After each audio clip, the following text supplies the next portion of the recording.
folks, it's Gavin here again from G Sport Cars, and welcome back to another video blog.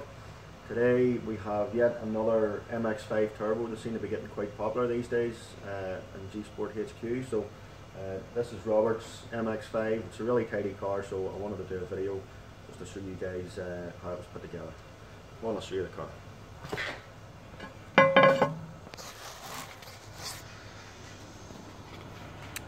So yeah, this is Robert's little MX5, really low miles on the car, what looks to be original paint I think as well, really clean car. I think it's about 70 something thousand kilometers on it, so less than 50,000 miles on this little car.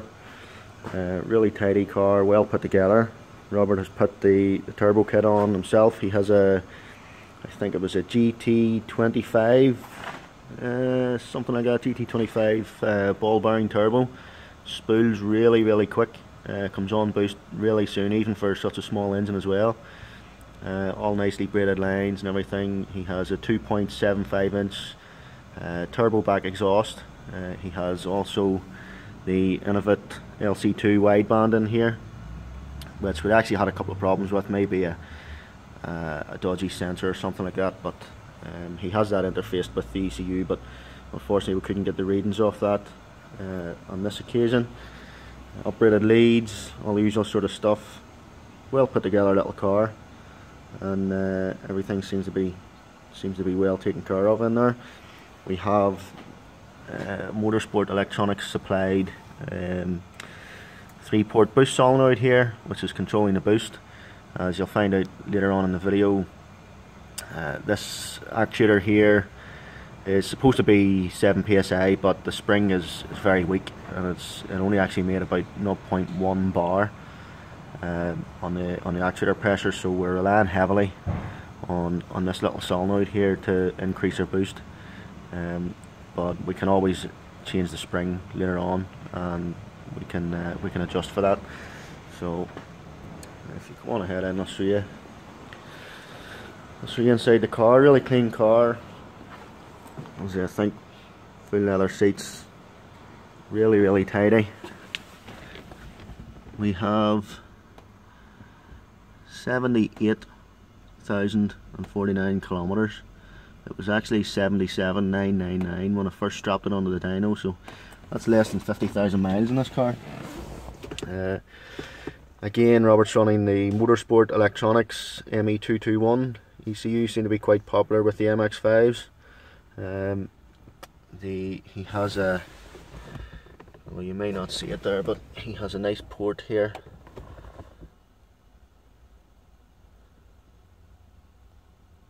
I can't get the light on there, but he has a port there screwed into the glove box. Yeah, really clean car. Nice old school style radio, which is a nice touch as well. So yeah, if you watch on, and I'll do a quick dyno run, and we'll get a look at the dyno graph, and then hopefully we will get the car out on a quick road test just to make sure it's behaving itself.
ahead with me, guys. I'll show you the dyno graph. Knock that off. So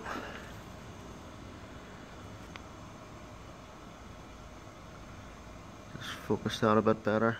So this is the dyno chart from Robert's MX5 turbo here. We have up the top, this is this run showing here, 193 horsepower at the flywheel and 148.2 at the wheels and 163 foot-pounds of torque at the fly and 138.5 at the wheels. A couple of points in this.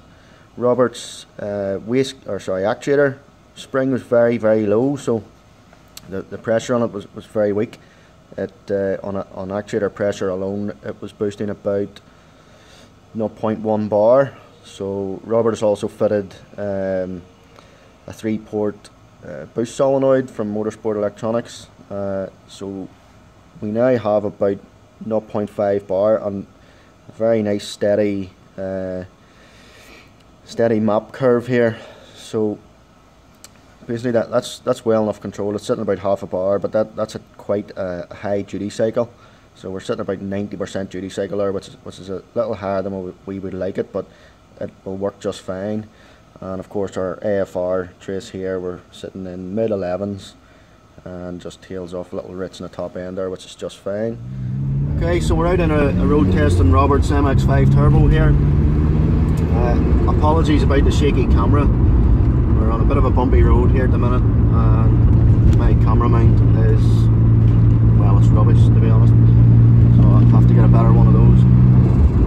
But the point of this road test is simply to make sure that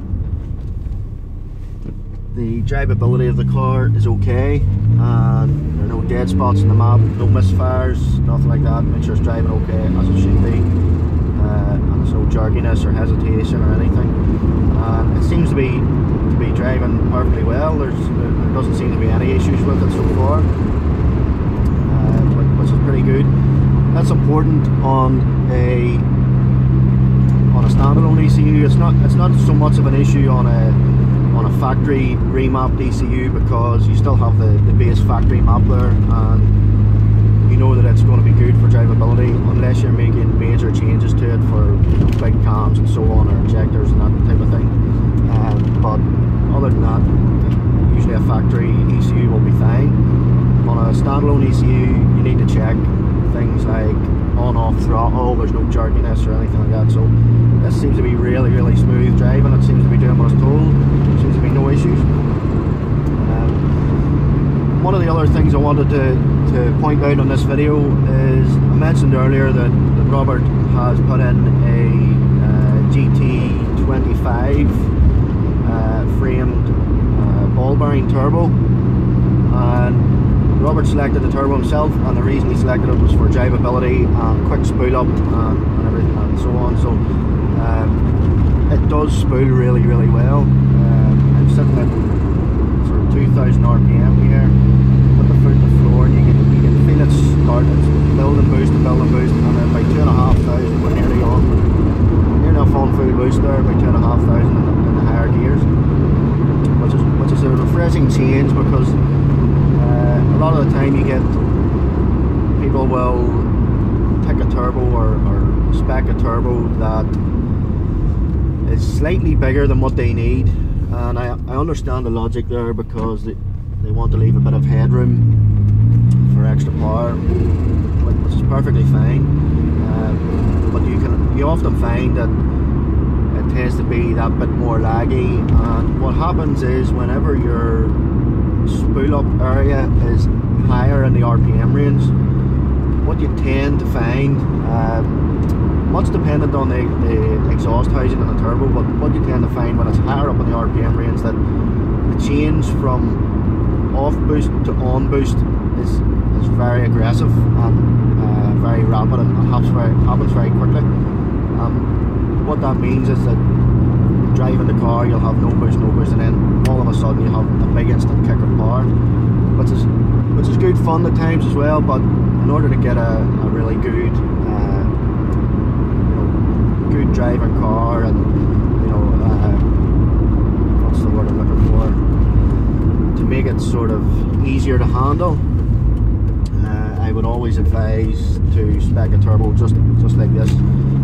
So I mean, it spools lower down, so you're on the power earlier in the RPM range, which means that power's already there and you can modulate the power to control it. Whereas if the power wasn't there and it comes in all of a sudden, it can catch you out sometimes, especially if you're not used to it. So this has went the opposite way. Robert has picked the turbo, and he specifically picked it for that reason, and it drives really, really well. So I'll get onto this piece of road here. Just that's a bit straighter. There's nobody about at the minute, so I'll slow right down. So we're now down into third gear. There we have 2000 RPM in third gear, and I'll just go foot to the floor. Boost. We're on boost straight away. I have a feeling that Robert's clutch may be starting to slip there, so that's maybe something that we can look at. But the point is, the boost comes in almost instantly, and it's there throughout the rest of the rev range. So what I'll do is I'll take another turn here, and I'll head back up towards the workshop. I'll just test that because I want to make sure that that clutch is not slipping okay. It may just need a slight adjustment because the biting point is quite high in the clutch. But overall, very happy with the car. I think Robert will be pleased with it. It drives really well. Doesn't seem to be any issues with it at all. Second here, we're on boost. There may be a bit of slip in that clutch there. Just farming it out. So we're going in.